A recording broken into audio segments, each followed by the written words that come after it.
Vamos abrir a palavra de Deus no livro de Romanos, capítulo 1. Quero ler aqui com os irmãos alguns versículos, amém? Quero ler os versículos de 1 a 4 e então os versículos 16 e 17, em nome de Jesus Cristo. Mantenha suas Bíblias abertas. Queridos, essa conferência é um grande desafio, não somente no mundo espiritual, diante da importância do tema, como também é um desafio que nós temos contra o tempo, ou seja, ministrar um tanto de informações preciosas num intervalo tão pequeno de tempo, que são 4 reuniões, né? Hoje uma mensagem de 1h30, amanhã uma mensagem de 3 horas, sábado à noite mais 1h30 e domingo mais 3 horas. Sim, o tempo é muito pouco para o muito que essa epístola nos traz. Estamos diante de um tema que certamente é de muita relevância para o nosso tempo.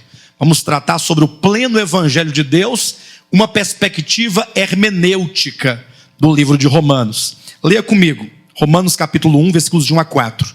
Paulo, servo de Jesus Cristo, chamado para ser apóstolo, separado para o evangelho de Deus, o qual foi por Deus outrora prometido por intermédio dos seus profetas nas escrituras sagradas, com respeito a seu filho, o qual segundo a carne veio da descendência de Davi e foi designado filho de Deus com poder, segundo o Espírito de santidade, pela ressurreição dos mortos, a saber, Jesus Cristo, nosso Senhor. Versículos 16 e 17. Pois não me envergonho do evangelho, porque é o poder de Deus para a salvação de todo aquele que crê, primeiro do judeu e também do grego, visto que a justiça de Deus se revela no evangelho de fé em fé, como está escrito, o justo viverá pela fé. Queridos, veja, o tema geral desta conferência, o pleno evangelho de Deus, uma perspectiva hermenêutica de Romanos. Somente a partir das ministrações de cada mensagem ministrada é que os irmãos vão absorvendo de fato o sentido desse tema, o pleno evangelho. Por que o pleno evangelho? E por que uma perspectiva hermenêutica de Romanos? Então, na medida em que nós formos nos aprofundando nas mensagens, vocês vão compreendendo esse tema. O tema da mensagem desta noite é o Evangelho de Deus. Queridos, quando Deus colocou no nosso coração o desejo de ministrar, mais uma vez, isso porque nós já ministramos em outras ocasiões, tanto nesta igreja, quanto na igreja de Goiânia, já ministramos sobre o livro de Romanos, mas agora Deus novamente coloca no nosso coração esse desejo de falarmos sobre o livro de Romanos. Isso porque, queridos, o Romanos é um livro de grande importância. Não somente uma importância entre os 66 livros da Escritura, mas ele tem uma importância histórica. Se nós olharmos, por exemplo, lá para o 1º século da igreja primitiva, no tempo dos apóstolos, quando Paulo escreveu este livro, ele escreveu com o intuito de tomar dos 4 evangelhos, Mateus, Marcos, Lucas e João, que são, de certo modo, evangelhos biográficos. Os 4 evangelhos, eles falam de Cristo, falam da obra de Cristo, todavia o faz numa perspectiva biográfica, falando como se deu desde o nascimento, ali aos 12 anos, depois do seu batismo, depois do seu ministério, como se desencadeou o ministério de Cristo, a sua morte até a sua ressurreição. Paulo, entretanto, ele pega esses evangelhos agora, ou o evangelho de Jesus Cristo, conforme ele recebeu do próprio Deus. Nós sabemos que quando Paulo estava a caminho de Damasco para buscar os cristãos, para prenderem-nos e levarem a Jerusalém para serem torturados, presos e quem sabe até mortos, diz a Bíblia que ali Jesus apareceu para Saulo no caminho de Damasco, quando Deus o incumbiu de levar o evangelho aos gentios. Nós somos igreja gentílica e Paulo, o apóstolo dos gentios. Então agora ele pega o evangelho que ele recebe de Cristo, na base também dos evangelhos biográficos, e o que ele faz? Ele agora traz o evangelho explicado. Se você, por exemplo, ler o evangelho de Mateus, ou de Marcos, ou de Lucas, ou de João, você vai ter uma grande impressão a respeito da pessoa de Cristo, da obra de Cristo, do movimento, né? Tudo o que Cristo fez, por onde ele foi, por onde ele caminhou, né? Entretanto, o apóstolo Paulo agora ele traz esse evangelho, e ele nos explica o evangelho, mostrando cada aspecto peculiar do evangelho, falando sobre Cristo, sobre a sua obra, sobre a salvação, como este evangelho alcança o homem, como que o homem é salvo, o quanto que esse evangelho alcança o homem. Ele traz um evangelho explicado e o evangelho aplicado. Tira-se da Bíblia o livro de Romanos e nós teremos uma profunda dificuldade de ter a compreensão plena a respeito do livro de Romanos. Então, no primeiro século, Paulo, ele deixou ali escrito esta epístola para que a igreja do primeiro século não tivesse dúvida a respeito da salvação em Cristo, da plenitude da salvação por meio de Cristo no homem. E então, passaram-se os séculos, até que veio o século XV e século XVI, com a reforma protestante. Nós sabemos pela história da igreja, que a igreja passou 1000 anos de densas trevas.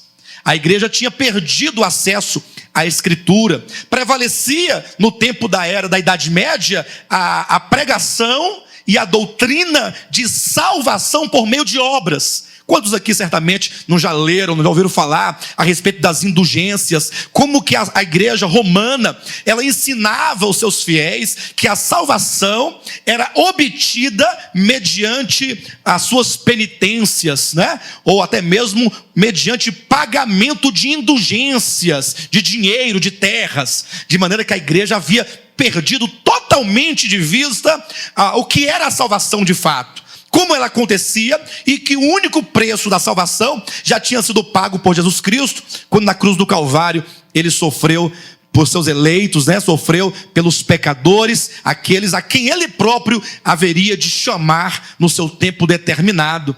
Então surgiu na reforma, na pessoa de Martinho Lutero e de tantos outros reformadores, esse livro voltou a ter uma importância histórica. O livro de Romanos foi o livro guia, né, que a reforma tomou para ali trazer à luz a verdade a respeito da salvação somente pela graça de Jesus Cristo. Então a reforma protestante foi um marco histórico e o livro de Romanos esteve ali presente no primeiro século, quando o apóstolo Paulo o escreveu, e então na era da reforma. Queridos, e eu não tenho a mínima dúvida de que nós agora estamos vivendo um terceiro momento de extrema urgência, em que a igreja de Jesus Cristo precisa voltar novamente o seu olhar para esta epístola de Paulo aos Romanos. Vivemos um tempo histórico, isto porque a igreja já vive há quase que 6 séculos depois da reforma, e de lá para cá a igreja se distanciou muito, eu não digo das bases reformadas, porque nenhum cristão deve assumir para si bases reformadas, ainda que elas tenham muito a nos ensinar, mas eu digo que devemos ter um retorno à escritura, porque a escritura é a fonte original, primária, para que o homem conheça a respeito de Deus. Então o nosso momento é histórico. Eu tenho certeza que talvez aqui, nesses 3 dias, nós vamos ter pessoas aqui com várias concepções diferentes a respeito do Evangelho. E eu não quero criar atrito com vocês, e nem que vocês criem atrito comigo. O motivo dessa conferência é nós, todos juntos, buscarmos na Escritura, sobretudo usando o livro de Romanos como nosso ponto de partida para compreender a salvação. O que você acha sobre a salvação não me interessa muito. O que eu acho sobre a salvação também não interessa a você. Agora, o que a Bíblia diz a respeito da salvação interessa a todos os verdadeiros cristãos, a todos os verdadeiros filhos de Deus. Eu não quero discutir aqui teorias calvinistas, nem teorias arminianas. Eu não quero saber de teorias. Eu quero saber o que Deus nos fala em sua palavra. E isto nos basta. Saber o que Deus nos fala nos basta. Algumas pessoas falam, você é calvinista? Eu digo, não sou calvinista. Você não sou arminiano. O que você é? Decida, você é calvinista ou arminiano? Eu não sou calvinista, nem sou arminiano. Sou um servo de Jesus Cristo, que amo a sua palavra e desejo, dentro dos meus limites, das minhas dificuldades, né, das minhas próprias limitações, seguir a Cristo à luz da sua palavra. O livro de Romanos, ele tem essa importância histórica, né? No princípio da igreja, no século XVI e agora no século XXI. É um livro importante da salvação, porque ao falar sobre a salvação do homem, não é um livro que apenas fala da salvação espacial. Pastor, o que é a salvação espacial? É a salvação do inferno para o céu. Eu aceitei Jesus, não vou mais para o inferno, agora estou caminhando para o céu. Ou seja, será que a salvação de Deus se resume nisso? Não ir para o inferno e ir para o céu? Isso é a salvação? Será que somente isto é o Evangelho?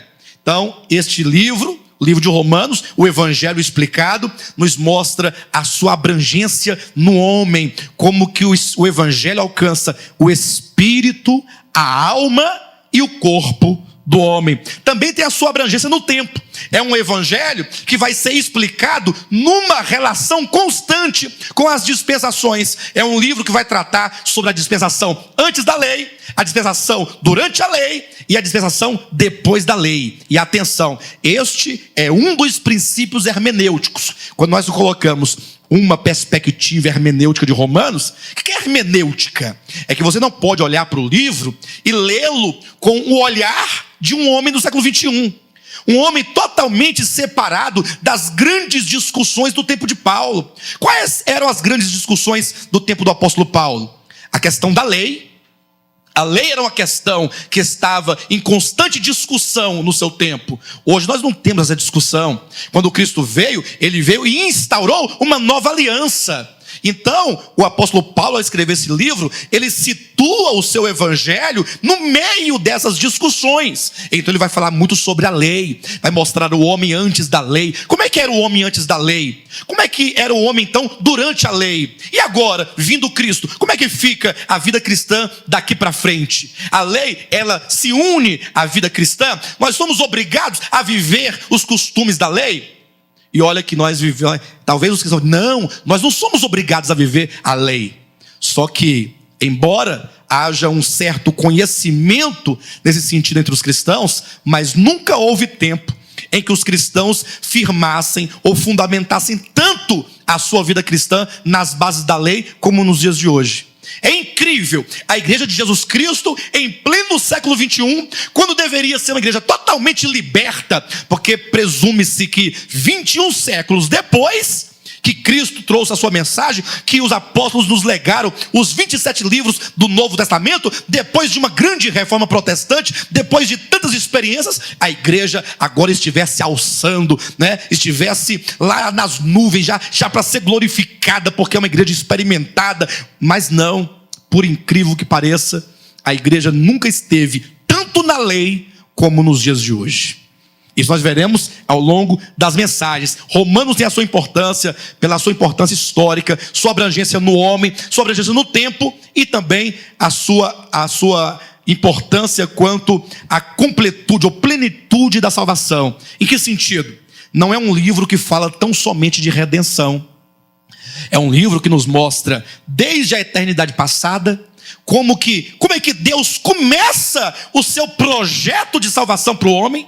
Antes que houvesse mundo, antes que houvesse homem, antes que Adão sequer existisse, antes que o planeta Terra sequer existisse, antes que qualquer coisa existisse, quando só Deus, na eternidade passada, quando Ele começa ali o seu propósito, Ele decreta a salvação, Ele estabelece um plano. Então o livro de Romanos começa lá no que a Bíblia, ou melhor, no que a sua Bíblia chama de eleição e predestinação. Cuidado, um dia eu ouvi um grande homem, né, no meio cristão, bastante conhecido, falando num programa de televisão assim: eleição e predestinação são coisas do diabo. Eu fiquei espantado, porque talvez o máximo que alguém poderia dizer é: qual é o sentido que a Bíblia dá aos termos eleição e predestinação, uma vez que são termos bíblicos? Não foi Calvino que inventou isso. Não foi Calvino que inventou esses termos e criou. Cuidado, seja sóbrio.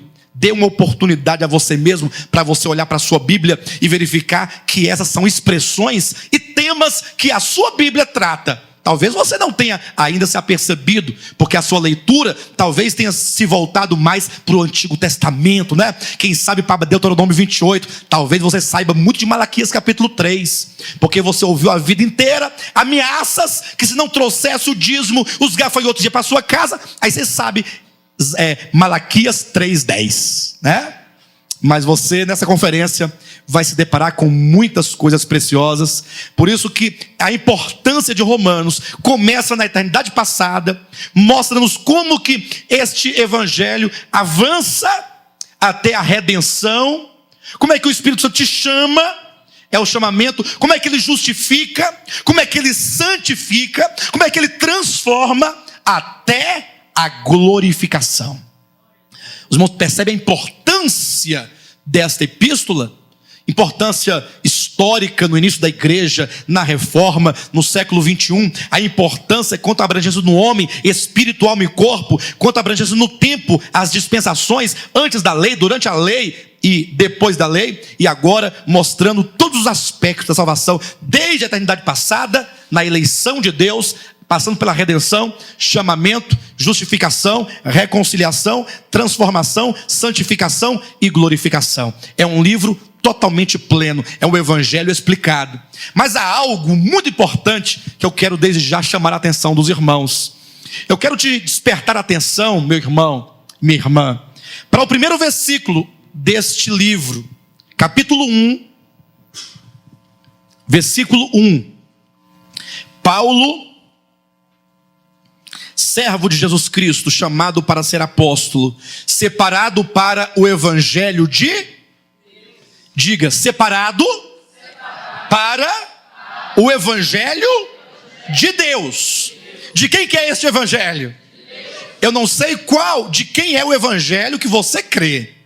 Eu sei que o evangelho da Bíblia é o evangelho de Deus. Pastor, mas é necessário que se faça este alerta? Sim, porque hoje vivemos num tempo de muitos evangelhos. Há o evangelho do bispo fulano, há o evangelho do bispo ciclano, há o evangelho da igreja A, da igreja B, da igreja C. Há vários evangelhos, há várias correntes. Se alguém aqui já frequentou uma faculdade de teologia, ou mesmo um seminário de teologia, sabe que são muitas as discussões em torno do evangelho. São muitas linhas. E as pessoas me perguntam, pastor, de que linha você é? Eu digo, de nenhuma. Eu sou da Bíblia Sagrada, eu sou pela Escritura. Até nós sabemos o nome dessas linhas, sabemos o que elas pensam, mas nós não as defendemos nenhuma enquanto linha teológica. Mas nós queremos saber da Bíblia. Este evangelho é dito: Paulo, servo de Jesus Cristo, chamado para ser apóstolo, separado para o evangelho de Deus. E aqui nós temos uma locução de Deus, e isso diz muita coisa para nós. De Deus, porque pertence a Ele. Esse de Deus fala sobre a posse do evangelho. De quem é o evangelho? É dele. Não é o evangelho meu, ainda que porventura nós veremos mais na frente que ele nos entregou este evangelho, mas esse evangelho não é nosso. Ele sempre continuará a ser de Deus. De Deus, porque fala da posse, pertence a Deus, é do próprio Deus, e nenhum homem, portanto, está autorizado a tocar este evangelho com a sua mão. Nenhum homem está autorizado a dizer o que acha deste evangelho. Ou você crê no evangelho, ou você rejeita o evangelho. O homem não pode, diante do evangelho, querer fazer alterações. Bem, eu não concordo muito com isso, eu vou fazer esta modificação. Ou não, eu não concordo muito, eu acho que deveria ser assim. Não, meu irmão, ou você crê no evangelho, ou você o repudia. Todo homem é convocado a ouvir o evangelho, tal como está na Bíblia, e então crer neste evangelho. Ou rejeitá-lo, porque este evangelho pertence a Deus. Evangelho de Deus é posse, pertence a Deus. Evangelho de Deus também diz de origem, ou seja, procede de Deus. Eu tenho muito medo e eu receio muito quando as pessoas passam a estabelecer as doutrinas de suas igrejas a partir dos seus líderes que um dia fundaram as suas instituições. Em tal ano, fulano fundou uma igreja tal. Talvez aquela pessoa não tivesse, quem sabe, a luz suficiente a respeito da verdade. E ali ele começou um trabalho, ele curava, ele repreendia demônios, ele falava em línguas, entregava profecia, deu certo, o povo gostou, muita gente veio, aí colocaram uma placa, Igreja fulano de tal, fundada desde 1000 e tal, e tal, e tal. Ministério pastor fulano, ministério apóstolo fulano.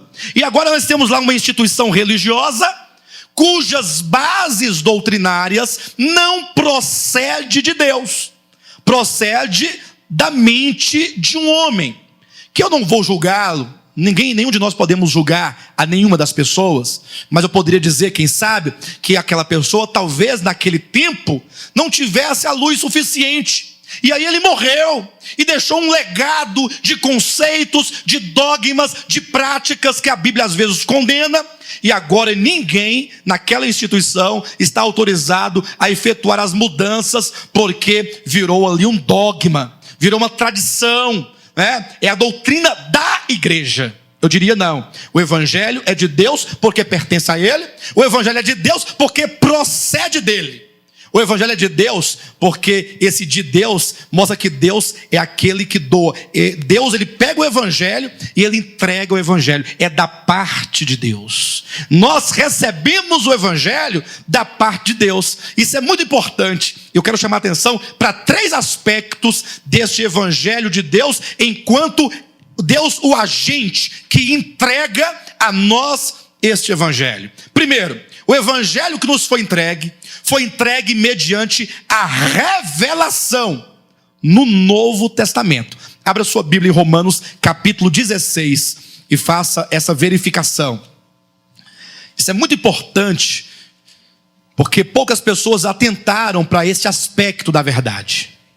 Capítulo 16 de Romanos, vamos ler os versículos 25 e 26, que dizem assim, olha: ora, aquele que é poderoso para vos confirmar, segundo o meu evangelho, diz o apóstolo Paulo, e a pregação de Jesus Cristo, conforme a revelação do mistério, guardado em silêncio nos tempos eternos, e que agora se tornou manifesto e foi dado a conhecer por meio das escrituras proféticas, segundo o mandamento do Deus eterno, para a obediência por fé entre todas as nações. Queridos, o evangelho que é dado por Deus, que procede de Deus, que pertence a Deus, chega a nós mediante revelação.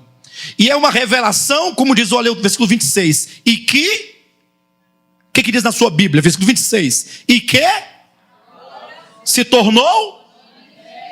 agora se tornou manifesto. O versículo 25 nos diz que este evangelho, ele estava guardado como mistério em silêncio. Ou seja, nas eras anteriores, antes de Cristo, antes dos apóstolos, o evangelho ainda mantinha-se em silêncio. É certo que o evangelho, nós veremos, ele foi profetizado pelos profetas do Antigo Testamento. Todavia, essa profecia do evangelho, em Gálatas diz que Deus pré-anunciou o evangelho a Abraão. Vamos verificar aqui no capítulo 1 de Romanos, que os profetas, eles anunciaram este evangelho. Só que aqui também nos é dito que esse evangelho estava em silêncio, estava oculto. Por quê? Porque ainda que os profetas tivessem falado do evangelho, eles não tinham ainda o discernimento a respeito do evangelho. A grande prova é que o povo judeu, ao olhar para Cristo, achava que ele vinha trazendo uma nova doutrina. Foi necessário que Cristo dissesse: olha, eu não vim destruir a lei e os profetas. Lembrando que a lei e os profetas refere-se ao Antigo Testamento. A lei, os 5 livros de Moisés, o Pentateuco, e os profetas, os demais livros. Eu não vim destruir a escritura hebraica. Eu não vim destruir aquilo que Deus deu a vocês enquanto legado no Antigo Testamento. Mas eu vim cumprir. Cristo é o cumprimento, é a glorificação, é a realização de tudo que a lei e os profetas disseram. Mas veja, o Evangelho nos foi entregue, primeiramente, a provisão do Evangelho é pela revelação. De repente, quando os apóstolos de Cristo, depois da sua morte e ressurreição, vocês lembram que quando Cristo morreu, os apóstolos ficaram decepcionados? Sim ou não? Ficaram tristes? Voltaram para a sua vida antiga? Pedro voltou a pescar, 2 dos seus discípulos voltavam para Emaús, estavam todo mundo tristes, como se eles tivessem sido assim, nós pensávamos que ele fosse o Cristo, está em Lucas capítulo 24, mas já é este o 3º dia desde que ele morreu. Ou seja, eles tinham entendido? Não tinham entendido. Aí então Cristo ressuscita, e Cristo então fala aos discípulos, está lá em Lucas 24, 44, que depois que Cristo mostrou que era necessário que se cumprisse tudo o que dele estava escrito na lei, nos profetas e nos salmos, diz a Bíblia, então lhes abriu o entendimento para entender a Escritura Sagrada. Olha, como diz a Bíblia, abriu-lhes o entendimento para compreender a Escritura Sagrada. Então, a partir da ressurreição de Cristo, há uma revelação divina. Saulo de Tarso é outro exemplo. Saulo de Tarso não era um bom judeu, criado aos pés de Gamaliel? Ele tinha ou não conhecimento da Bíblia hebraica? Ele dominava, como poucos naquele tempo o fazia, a Bíblia hebraica. Mas estava lá ele indo a caminho de Damasco com o fim de prender os cristãos. Ora, mas por que ele queria prender os cristãos? Porque ele entendia que Cristo era um grande embusteiro. Ele pensava que os discípulos de Cristo eram um tanto de trambiqueiros, de mentirosos, de pessoas que estavam criando divisão no meio do judaísmo, com a mentira. E por isso então Saulo de Tarso ia prendê-los. Mas diz a Bíblia que estando ele a caminho de Damasco, uma grande luz brilhou sobre ele, ele caiu por terra, ficou cego, e agora aquela luz do caminho de Damasco começa a iluminar o seu entendimento, de maneira que Gênesis, Êxodo, Levítico, Números, Deuteronômio, Josué, Juízes, Ruth, Samuel, Reis, Crônicas, Esdras, até Malaquias, toda a escritura hebraica começa a se redimensionar na sua mente e a ganhar novos significados. Aquilo que outrora estava escrito profeticamente, porém oculto, veja, escrito porém oculto, começa agora a se abrir no entendimento de Paulo. E Paulo falou, não acredito, como pude eu passar, por exemplo, por Êxodo capítulo 12 e não ver ali o Messias crucificado? Como pude eu passar despercebido pelo cordeiro pascal que foi imolado naquela noite em que os judeus saíram do Egito? Como eu deixei de ver Isaías 53, ali o servo sofredor que levou sobre si os nossos pecados, o cordeiro substitutivo, né? Aquele que sofreu no nosso lugar, que sofreu toda a penalidade. Como pude eu passar por Números capítulo 21 e não ver a serpente de bronze erguida numa haste, como o símbolo daquele que se fez homem, semelhança de homem, imagem de homem, para sofrer em nosso lugar, e uma vez erguido, todo aquele que olhar para ele ou crer no seu nome tem vida eterna. E agora Paulo começa a ler a escritura hebraica com outros olhos. Por quê? Porque o evangelho chega mediante revelação. O evangelho presente em todo o Antigo Testamento ainda estava oculto, embora sido dado profeticamente, mas não lhes foram abertos os olhos e os corações para verem ali o Messias de Deus, nos aspectos do servo sofredor e do Messias davídico glorificado, tanto na primeira vinda de Cristo quanto na sua segunda vinda. Então, veja, Romanos 16, 25 e 26. O evangelho, outrora guardado em mistério, em silêncio, e que agora, versículo 26, e este é um outro aspecto hermenêutico. Amanhã de manhã vamos falar muito sobre hermenêutica, tá? E esse é um aspecto. Agora, toda vez que você encontrar no livro de Romanos esse advérbio agora, você sempre tem que lembrar, o agora aqui significa desde que Cristo veio. Agora, nesta nova dispensação, na dispensação da graça. Outrora, antes da lei, durante a lei, agora, pois, depois da lei, Cristo vem, agora esse evangelho se tornou manifesto. Primeiramente, pela revelação. Revelado a quem? Efésios capítulo 3, versículos 4, 5 e 6. Glória a Deus. Pelo que quando ledes, podeis compreender o meu discernimento do mistério de Cristo, o qual em outras gerações não foi dado a conhecer aos filhos dos homens, como agora foi revelado aos seus santos apóstolos e profetas Os irmãos estão acompanhando na Bíblia? Vejam, o evangelho ou o mistério de Cristo, que em outras gerações não foi dado a conhecer aos filhos dos homens, mas que agora, nesta dispensação da graça, do Espírito, da fé, da nova aliança, o evangelho é revelado aos seus santos apóstolos e profetas. Então, se você é um cristão, olhe para mim neste momento. Você é um cristão? Ama Jesus Cristo? Você quer de fato trilhar as pegadas da primeira igreja primitiva, a igreja dos apóstolos, a igreja apostólica, a igreja cuja história e registro está na Escritura? Então você precisa, ao falar do evangelho, entender: o evangelho é o evangelho de Deus porque pertence a Ele, de Deus porque procede dele, de Deus porque Deus é o agente que entrega, e Ele o faz mediante revelação a quem? A quem? Está aqui, versículo 5. O qual em outras gerações não foi dado a conhecer, como agora foi revelado aos seus santos apóstolos e profetas. Algumas pessoas falam assim: pastor, você agora virou apóstolo? Eu digo: por quê? Não, porque a sua igreja lá é ministério apostólico. Eu digo: não, eu não sou apóstolo, não tive essa graça, né? Quisera eu ter essa graça. Ser apóstolo não é uma hierarquia, não é fazendo curso, não é tendo muito dinheiro, não é tendo muitas igrejas. Apóstolo é um chamamento, e só Jesus pode chamar aquele a quem Ele quer enviar. Então não adianta: vai ungir 1000 apóstolos. Mentira. Pode ser apóstolo daquela instituição religiosa, não de Cristo.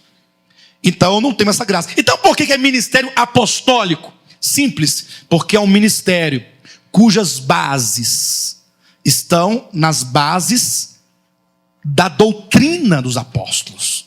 Está lá em Atos capítulo 2, versículo 44, que a igreja perseverava na doutrina dos apóstolos. Irmãos, em nome de Jesus, se você de fato quer servir a Deus de todo o seu coração, você deve urgentemente banir da sua vida qualquer doutrina, por mais bonita que seja, por mais sábia que pareça ser, por mais inteligente, por mais lógica que seja. Tira da sua vida e apenas declare a doutrina dos apóstolos, porque o evangelho foi entregue a eles. Ora, como é que eu posso buscar uma outra fonte do evangelho se foi dada aos apóstolos? Está aqui escrito: o qual em outras gerações não foi dado a conhecer aos filhos dos homens, como agora foi revelado aos seus santos apóstolos e profetas. Os apóstolos são primeiramente apóstolos e então profetas, porque quando eles ministram o evangelho, enquanto pregadores daquele evangelho, daquela era, eles o fazem de maneira profética. Então, o evangelho, ele foi providenciado por Deus. A provisão do evangelho é mediante revelação aos apóstolos. Agora, os apóstolos, por sua vez, eles vão nos entregar o evangelho. O evangelho é de Deus, porque pertence a Ele, porque procede dele, porque é da agência dele. Ele entrega aos apóstolos, que por sua vez, uma vez tendo recebido a revelação, eles agora vão nos comunicar este evangelho mediante a pregação. Romanos, capítulo 1, versículo 5. Não é isso que está escrito na sua Bíblia? Verifica. Capítulo 1, versículo 5. Por intermédio de quem viemos a receber graça e apostolado, por amor do seu nome, para obediência por fé. entre todos os gentios. Ele sai a pregar este evangelho. O apóstolo Paulo saiu a pregar o evangelho. Pedro saiu a pregar o evangelho. João saiu a pregar o evangelho. Todos os apóstolos saíram a pregar o evangelho e agora a anunciar o evangelho que nos é dado. Primeiramente, vem de Deus, é revelado aos apóstolos, que é pregado à igreja. E para que foi pregado a nós? Você tem uma Bíblia em suas mãos com 27 livros apostólicos. E eu pergunto, sabe para quê? Abra sua Bíblia rapidamente na primeira epístola de João, capítulo 1. Pastor, mas o estudo não é de Romanos? O que você quer em João? É porque a Escritura não pode ser lida isoladamente, não é? Devemos dialogar com outros livros da Escritura. 1 João, lá no finalzinho da sua Bíblia, capítulo 1, veja o que diz no versículo 1 em diante. O evangelho que foi entregue aos apóstolos mediante a revelação e agora é anunciado a nós mediante a pregação. Com qual intuito?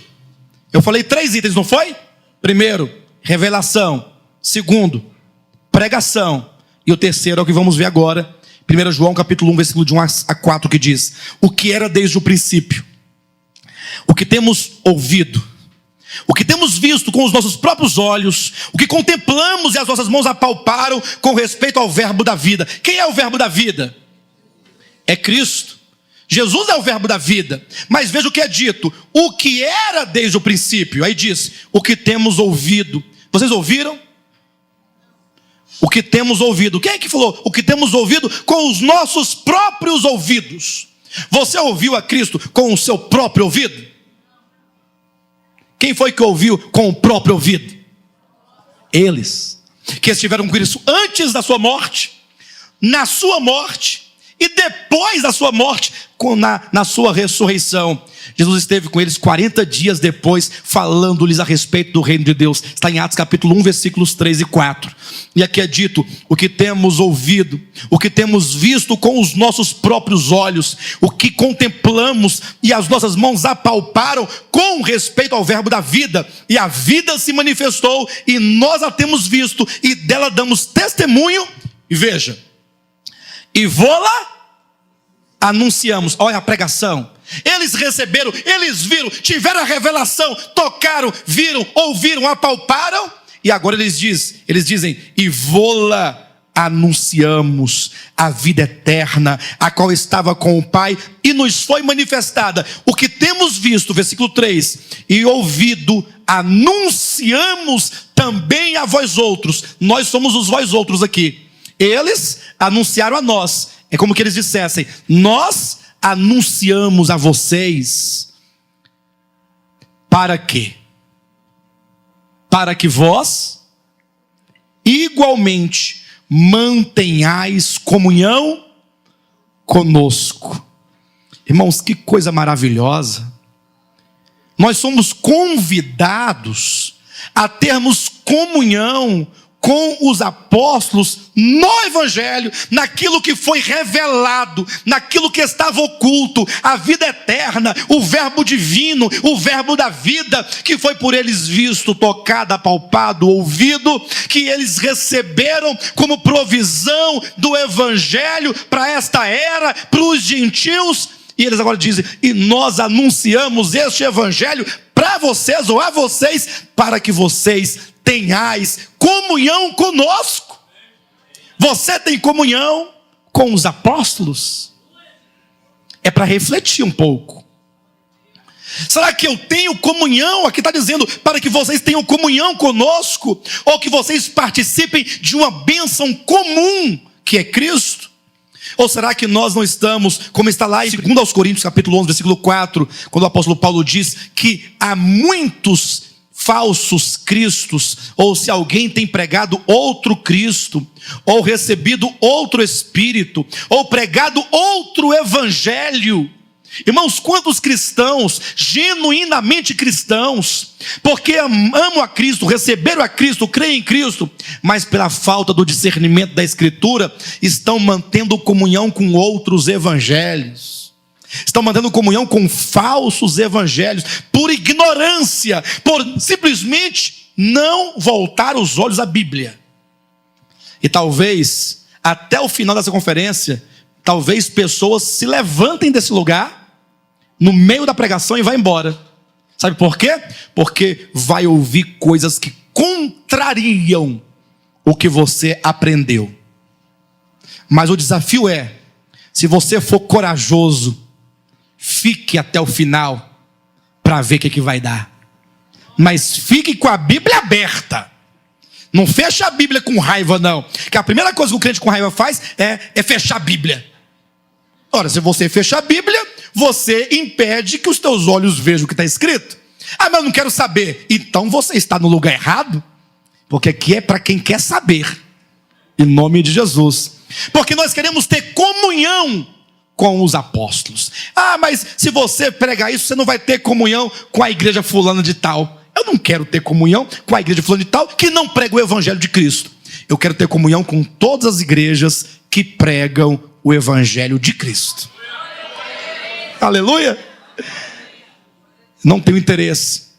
Eu sei que vão falar mal de mim, como já falam, mas que importa? O que importa para mim é somente a palavra de Deus. Então está aqui, ó, a revelação do evangelho, a pregação do evangelho e a comunhão do evangelho. E o meu grande temor é porque muitos cristãos têm tido comunhão com falsos evangelhos. Pastor, mas falsos evangelhos? Você não tem ouvido falar disso? Há um grande problema nos dias de hoje e poucos têm percebido. Está lá a pessoa, nasceu no século 20. Quem sabe no século 21, mas no século 20. No final do século 20 você nasceu. Aí você cresceu, né, com uma cultura e uma tradição que é uma mistura, é um misto de catolicismo romano, de espiritismo, feitiçaria e de várias superstições indígenas, porque a nossa nação brasileira é a reunião, não é? Dessas culturas.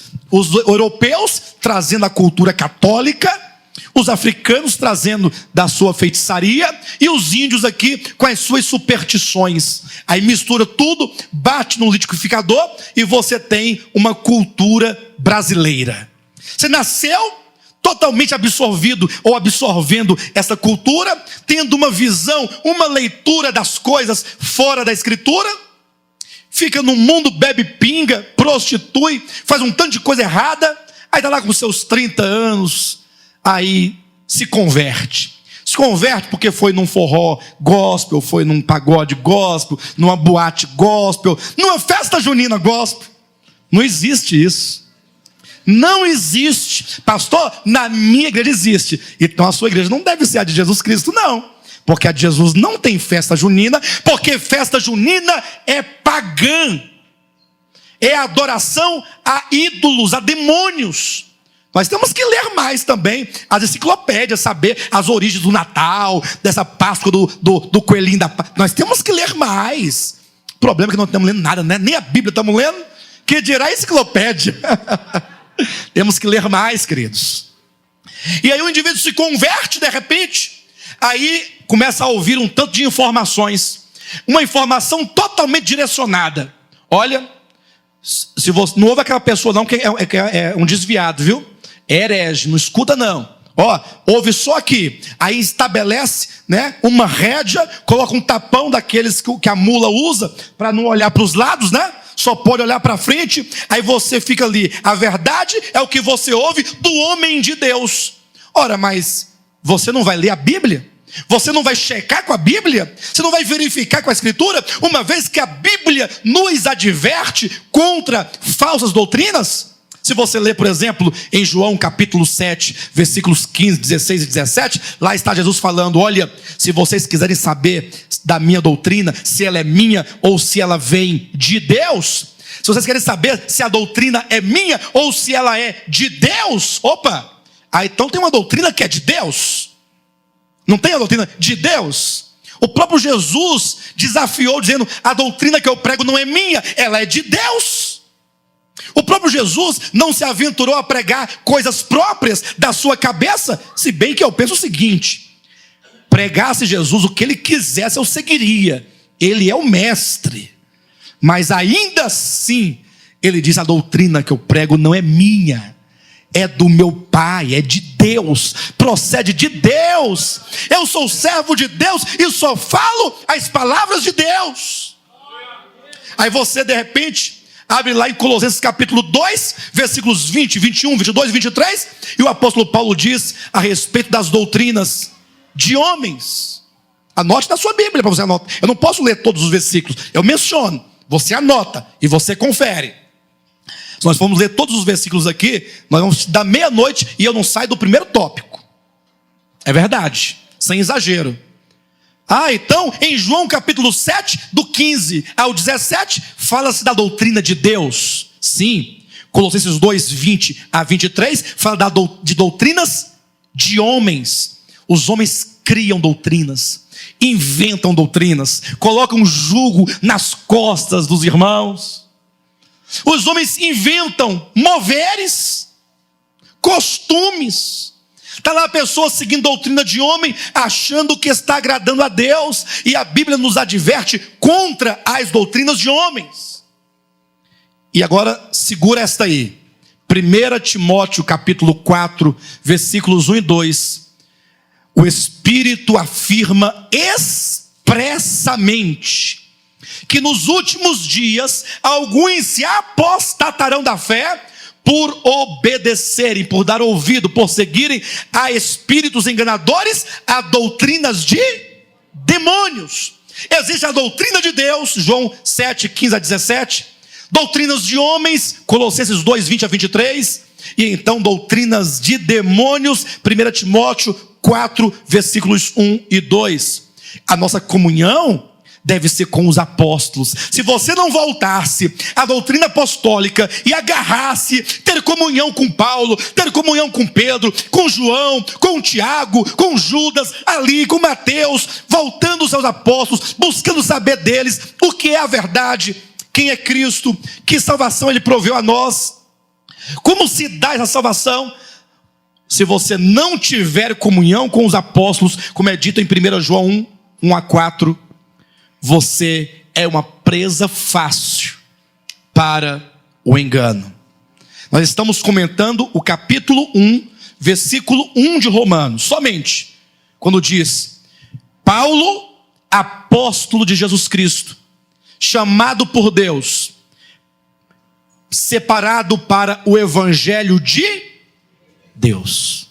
Evangelho de Deus porque pertence a Ele, procede dele, porque Ele é o agente, porque Ele aqui não está na forma passiva, Ele nos entrega este evangelho, primeiramente pela revelação do Espírito Santo aos apóstolos e profetas, e então pela pregação, para que nós tenhamos comunhão. Diga comigo, Deus nos concede o evangelho, diga bem forte, Deus nos provê o evangelho, pela revelação aos seus apóstolos, pela pregação dos apóstolos, para que nós tenhamos comunhão. Aleluia! O evangelho pertence a Deus, procede de Deus, foi nos dado por Deus. Tem mais um item. O evangelho de Deus, ele tem um conteúdo que lhe é próprio. Qual será o conteúdo do evangelho de Deus? O que é o conteúdo do evangelho de Deus? Queridos, nós temos ouvido de tudo nesses últimos dias, de tudo, exceto o conteúdo do evangelho de Jesus Cristo. Leia comigo, Romanos, capítulo 1, versículos 2, 3 e 4, que nos diz assim: o que é o qual aqui? O evangelho de Deus. O evangelho que é de Deus porque pertence a Ele, procede dEle, foi nos entregue por Ele. Este evangelho tem um conteúdo, o qual foi por Deus outrora prometido por intermédio dos seus profetas nas sagradas escrituras. E aqui está uma prova indiscutível. O evangelho foi, está aqui, leia, o qual foi por Deus outrora prometido pelos profetas do Antigo Testamento. Então Deus havia prometido, o evangelho era uma promessa, está na sua Bíblia. Pastor, então o evangelho não era pregado no tempo de Moisés, não? Não, E aqui começa uma visão hermenêutica. O tempo de Moisés é o tempo da lei. Temos que ter o discernimento das dispensações. Você não pode perder amanhã de manhã, que vamos abrir a introdução da mensagem falando sobre a visão hermenêutica das dispensações. E no tempo de Moisés então não tinha um evangelho? Não, era uma promessa. Deus havia prometido, o qual foi por Deus outrora prometido por intermédio dos seus profetas nas Sagradas Escrituras. O que ele disse? O que ele chama de Sagradas Escrituras aqui? A Bíblia hebraica. Nas Sagradas Escrituras, nos livros de Moisés, a Torá, nos livros dos profetas. Então, a Escritura hebraica, Deus revelou, ou melhor, prometeu aos profetas, pela Escritura hebraica, o Evangelho de Deus. Versículo 3, com respeito à prosperidade. Aleluia! Deus vai te enriquecer, meu irmão. Olha, você não foi chamado para ser cauda. Você foi chamado, foi para ser cabeça. Por que você é lá na sua empresa? Você é telefonista, vai ser dona da empresa. Dona! Uma vez, queridos, passou um pregador pelo corredor assim, aí parou e olhou para o irmão que está do lado e falou assim: você tem carro? Essa pergunta era bem sugestiva. Você tem carro? Se ele diz não, o que ele falaria? Vai ter um Honda Civic. Só que aí o irmão falou assim: tenho. Aí o pregador ficou assim no momento, sem saber o que fazer. Pois Deus vai te dar um avião. Está aqui escrito, tá não? O evangelho que foi prometido aos profetas nas Sagradas Escrituras com respeito à teologia da prosperidade. Não está? Leia de novo. Talvez esteja. Talvez esteja. Não está? Queridos, o Senhor nos convida a voltar os olhos à palavra, amar essa palavra, viver esta palavra e defender esta palavra. Porque hoje em dia, milhares e milhares de cristãos estão sendo enganados, seduzidos pelo erro, mas não são vítimas absolutas, não. Porque só pode existir a teologia da prosperidade com o combustível da ganância dos crentes. Não há a ganância dos crentes, quem é que vai pregar prosperidade para quem não quer receber nada? Agora, como o crente tem um oi grande, quer muito, não quer o necessário, não. Orar o Pai Nosso, o pão nosso de cada dia, isso é coisa do passado. Hoje é a Ferrari, dos nossos dias, dai-nos hoje. São as mansões, são as viagens para Miami, são as ilhas do Caribe, essas coisas. Irmão, em nome de Jesus Cristo, livre o seu ouvido dessas coisas, livre o seu coração dessas coisas, e faça um favor a você mesmo: fecha a porta da sua casa para este engano. Pastor, como é que eu posso fechar a porta da minha casa? Não assista a programas de televisão que barganhem o evangelho de Jesus Cristo. Você não pode ser cúmplice do engano. Desligue em nome de Jesus. Mas eu gosto tanto do...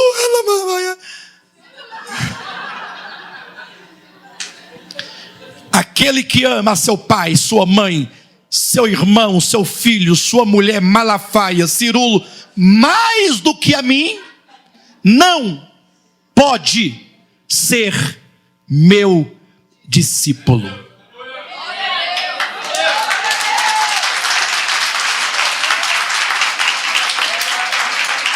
Que palavra é esta?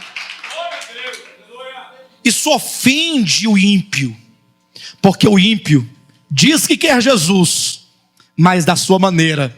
Jesus fala assim: não é da sua maneira, é da minha maneira. Só pode ser meu discípulo aquele que me ama acima da sua própria vida. Não é a palavra de Deus? Então vamos corrigir aqui o que nós fizemos por simulação, apenas para mostrar a gravidade dos dias em que nós vivemos. Versículo 2: o qual foi por Deus outrora prometido, por intermédio dos seus profetas, nas sagradas escrituras, com respeito a seu filho, o qual, segundo a carne, veio da descendência de Davi, e foi designado filho de Deus com poder, segundo o Espírito de santidade, pela ressurreição dos mortos, a saber, Jesus Cristo, nosso Senhor, por intermédio de quem viemos a receber graça e apostolado, por amor do seu nome, para a obediência por lei entre todos os gentios. A obediência que nos é requerida no Novo Testamento é uma obediência como fruto da fé. Eu criei, por isso falei. Eu criei, por isso eu pratico. Não sou mais movido pelo medo da lei, pelo medo dos gafanhotos, pela perseguição, a coerção. Não! Eu criei. Eu creio em Jesus. E a pessoa então, quando entende o Evangelho tem como conteúdo o próprio Senhor Jesus. Jesus é o Evangelho, porque Ele é o objeto do amor do Pai. Este é o meu Filho amado, em quem eu me comprazo, disse o Pai por ocasião do batismo de Jesus Cristo. Jesus, em Cristo foi feito todas as coisas. Nele foram feitas todas as coisas, por meio dele e para ele. Sabe por que existem as estrelas, as galáxias, os sextilhões de galáxias? Sabe por que existe o homem, a terra, o planeta Terra, o sol, a lua, estrelas? Sabe por que você existe? Só existe uma única razão para todo o universo existir: por causa de Jesus Cristo. Porque nele, por meio dele, e atenção, para ele, são todas as coisas. E logo chegará um dia em que todo joelho nos céus, na terra e debaixo da terra se dobrará diante dele, e toda língua confessará que Jesus Cristo é o Senhor. Aleluia! O Evangelho é tremendo. O Evangelho salva, transforma, muda as vidas. Quando se entende, o Evangelho é com respeito ao seu Filho.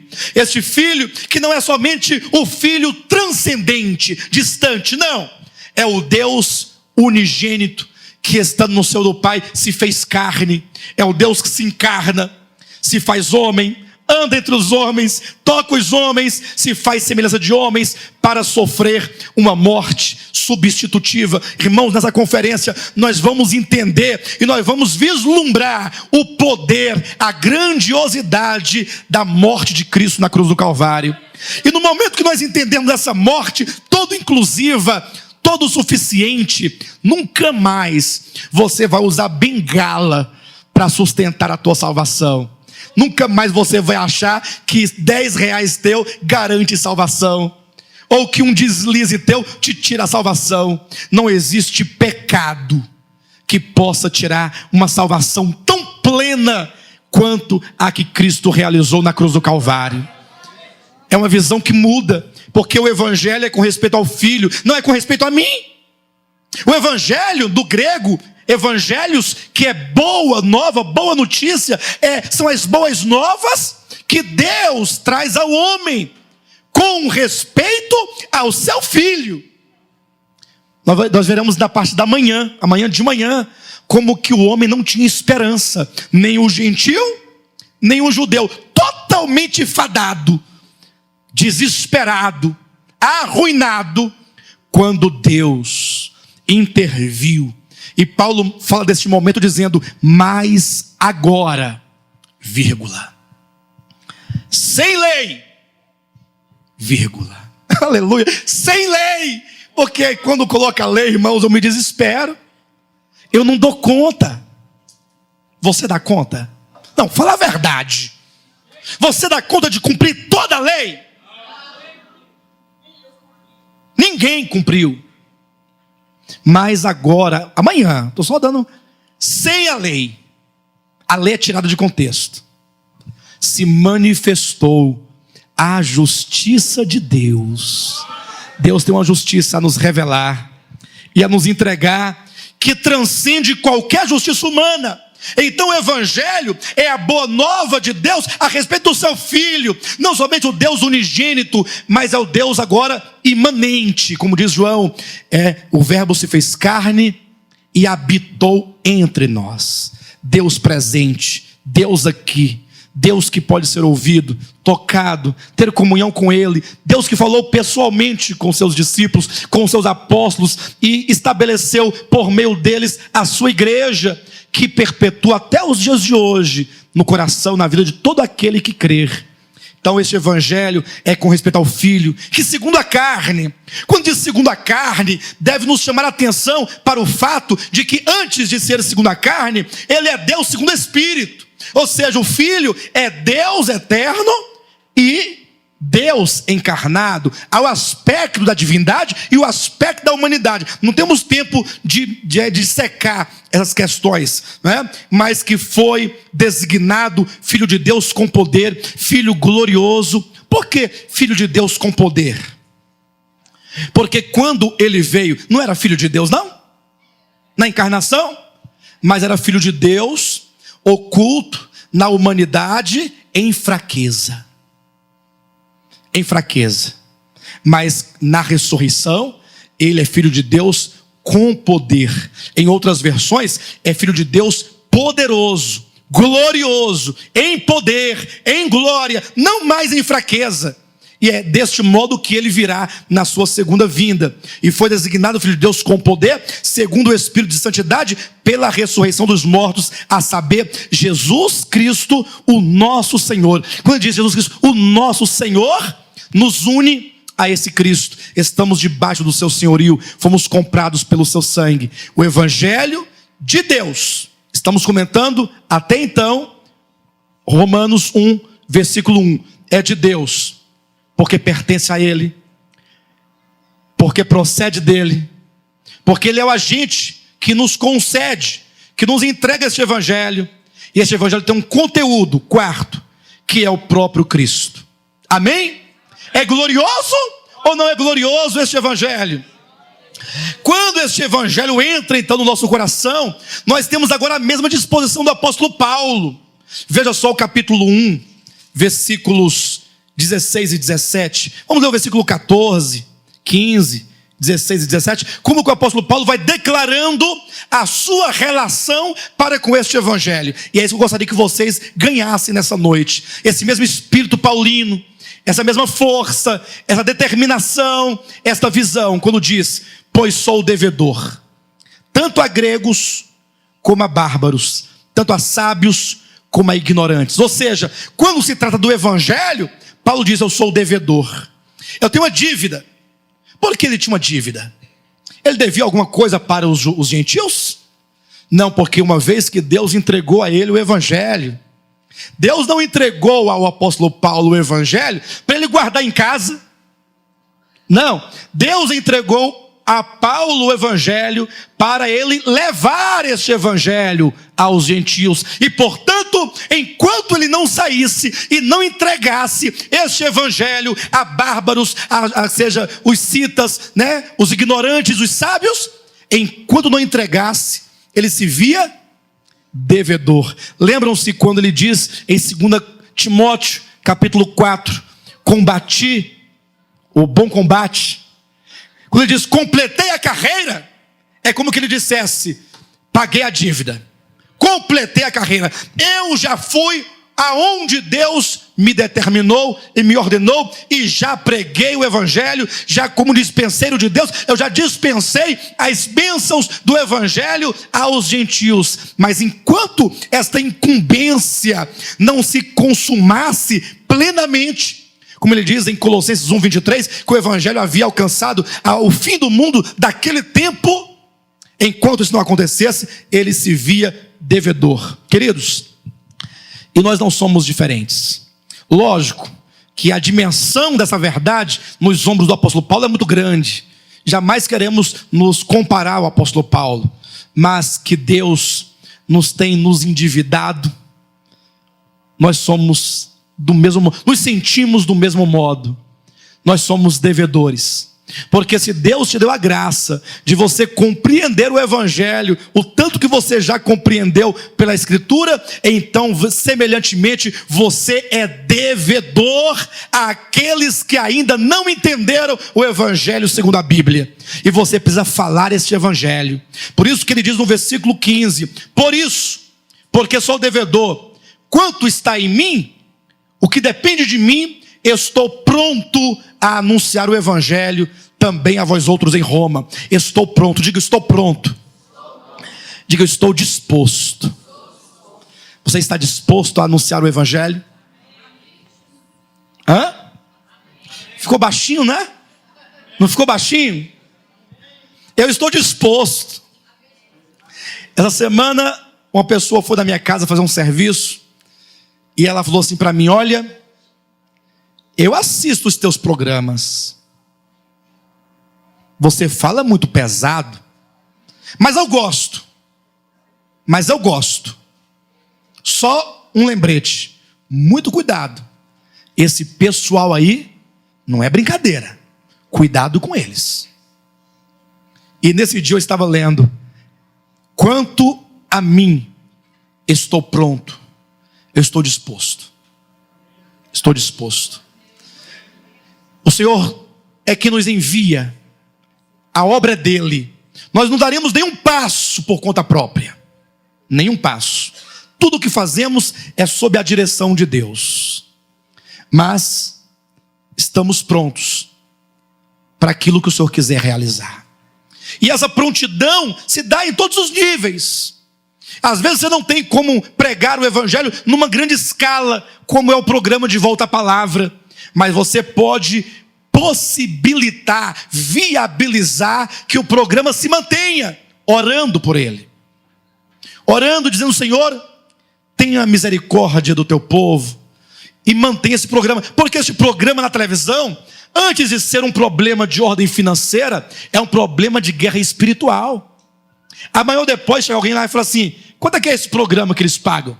Não, é tantos mil. Pois eu dobro a oferta para vê-los fora do ar. Hã? Pode ou não pode? Só tem um detalhe: nós só sairemos da TV Brasília no dia em que o cabeça da igreja permitir. Se não permitir, não vamos sair. É mais fácil Deus dar a TV Brasília para nós do que perdermos um programa de meia hora, porque Jesus, ele é soberano. Todo o poder e autoridade lhe foi dado dos céus e na terra. Ele manda em tudo. E nós somos seus servos. O Paulo diz: sou devedor e estou disposto. No 16, ele mostra por que ele está disposto.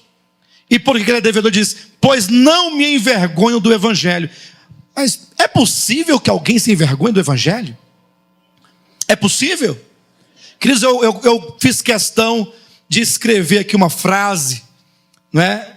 Muito linda, que eu achei, que diz assim: sempre que o Evangelho é pregado com fidelidade, ele gera oposição, desprezo e expõe-nos ao ridículo.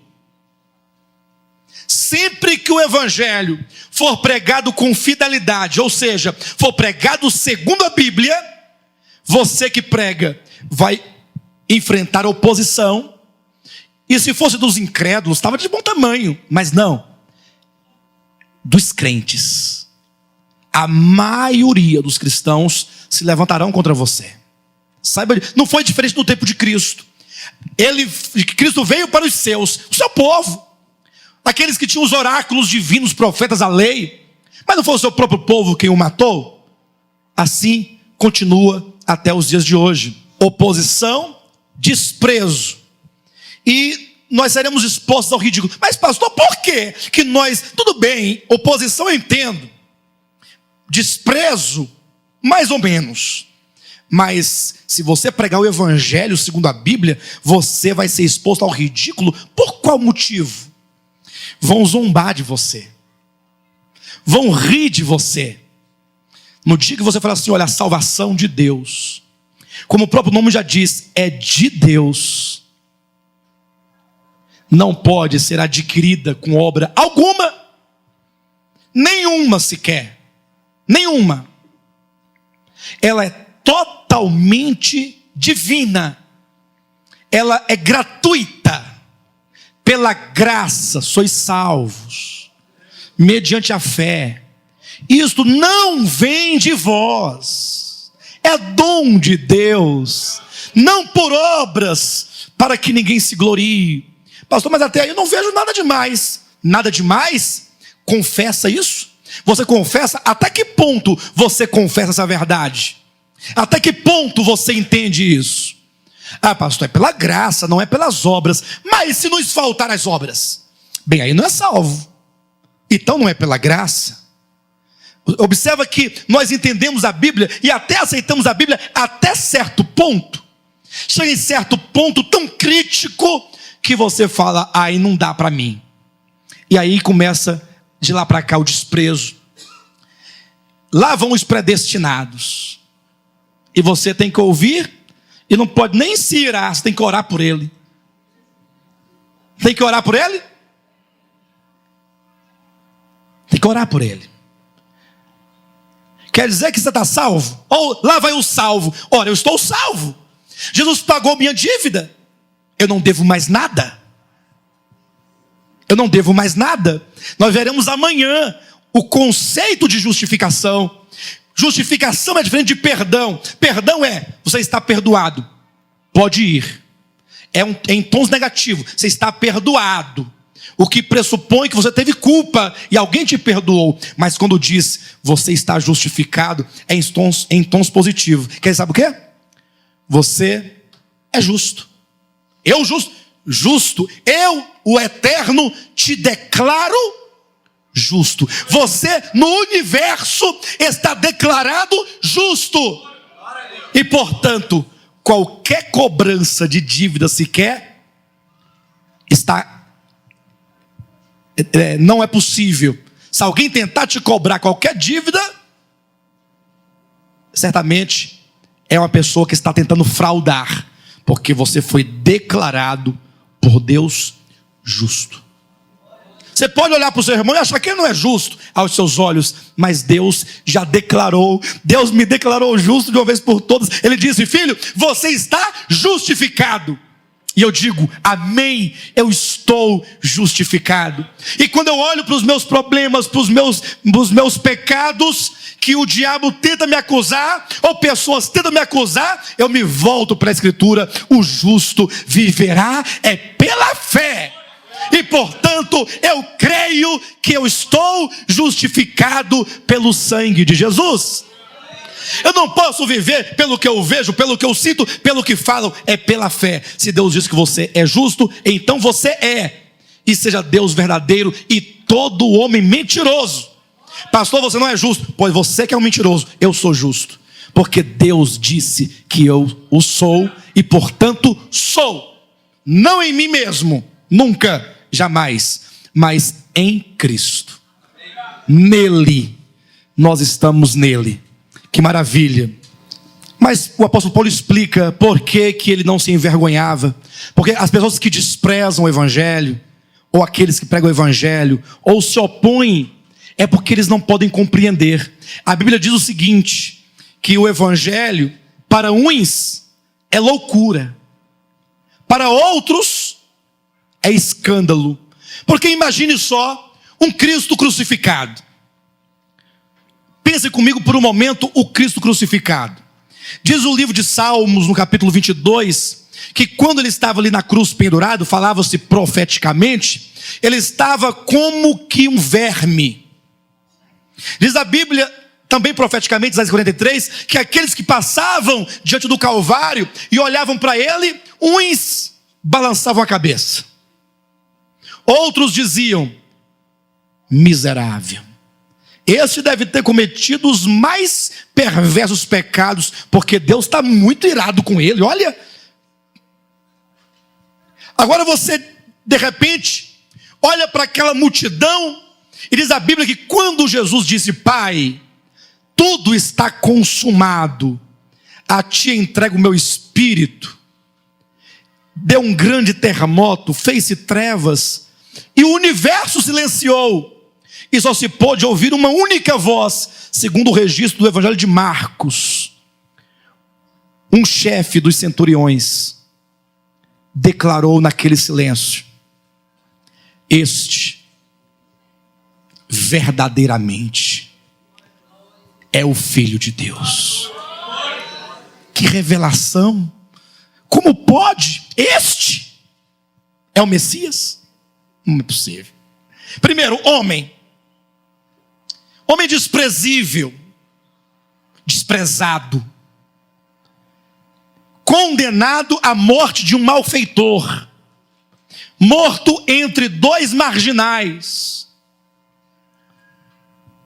pelo seu próprio povo, cuspido, insultado, nu. Jesus morreu nu, em vergonha. Você diz que este é Deus? Hã?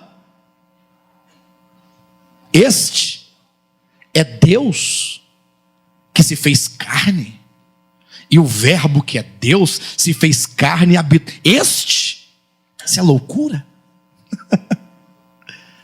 Não, pense racionalmente comigo por um momento.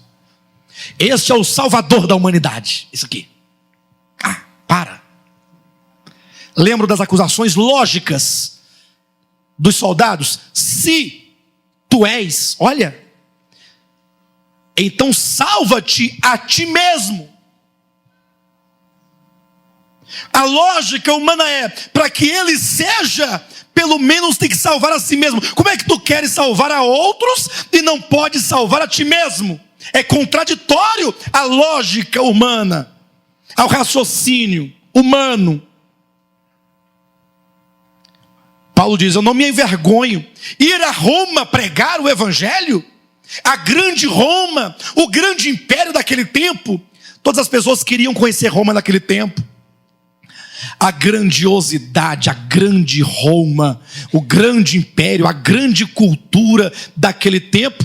De repente aparece Paulo dizendo: eu quero ir a Roma pregar o evangelho. E tem mais, eu não me envergonho do evangelho não. Eu vou aos grandes, eu quero ir aos poderosos, aos maiores da terra, pregar o Cristo crucificado. E eu não me envergonho. Mas Paulo, eu no seu lugar me envergonharia. Você tem coragem de ir a Roma pregar o evangelho em Roma? Ele diz: não me envergonho, sabe por quê? Porque o evangelho é o poder de Deus para a salvação de todo aquele que crer. Repita comigo: o evangelho é o poder de Deus para a salvação de todo aquele que crer. O que é o poder que salva o homem? É o tamanho da sua saia? Minha saia de tão comprida me garante a salvação. Se eu diminuir, perco a salvação. Que salvação besta é essa sua? Quer dizer que o poder de salvação está na sua saia? Estranho. Na sua barba, ou na barba que você não tem? Porque no meu tempo de adolescência, usar barba era pecado. Pecado. Jogar bola levava ao inferno, mais precisamente ao lago de fogo. E aí vamos parar por aqui, porque eu tenho, muitas coisas a falar nesse sentido, mas deixa para outras ocasiões. Agora nosso tempo já está encerrando. Eu tenho 10 minutos para encerrar essa mensagem. Mas vejam, o evangelho é o poder de Deus para a salvação de todo aquele que crer. Amanhã nós vamos falar um pouco sobre este poder, sobre essa justiça. Eu quero me prender um pouco com os irmãos. Quero deixar aqui a caráter de introdução da mensagem de amanhã. Introdução da introdução de amanhã. Olha, se você quer, de fato, onde quer que o homem exista, se ele deseja, se ele de fato quer ser salvo, saiba, você precisará de uma justiça. Amém? Ninguém pode adentrar a eternidade com Deus sem a justiça. Lembre-se que a salvação final é estarmos com Deus para sempre. Não é no céu, é com Deus. E que o pecado do homem lá no Éden o distanciou de Deus. O homem foi expulso do Éden e querubins foram colocados para guardar o caminho que dava acesso à árvore da vida. Isaías 59, versículo 2, diz que nossos pecados fazem separação entre nós e Deus. O homem não pode ir a Deus, não pode voltar a Deus, não pode permanecer com Deus, porque lhe falta justiça. O homem precisa de justiça. A salvação de Deus requer justiça. É certo que a lei foi dada como uma norma de justiça. Vamos ver isso amanhã. Entretanto, como o assunto aqui esta noite é o Evangelho, veja, se a salvação requer uma justiça, veja Romanos 3, 25. A salvação requer uma justiça. O Evangelho, então, nos propicia essa justiça. 3,25 de Romanos nos diz: a quem Deus propôs no seu sangue como propiciação, mediante a fé, para manifestar a sua, por ter Deus na sua tolerância deixado impunes os pecados anteriormente cometidos. O Evangelho Deus propicia essa justiça. No versículo 25 ainda diz que essa justiça, ela se manifesta, não é isso? Para manifestar a sua justiça. A justiça que é de Deus foi manifestada. Você tem que conhecer essa justiça.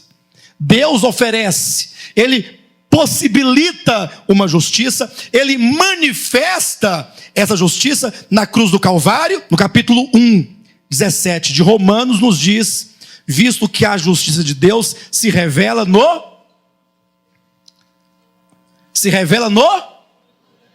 visto que a justiça de Deus se revela no Evangelho de fé em fé. A salvação requer uma justiça, Deus propicia essa justiça, tal justiça se manifestou na cruz do Calvário e o Evangelho revela essa justiça. E 3,22 de Romanos nos diz que essa justiça então é concedida a todo aquele que crer.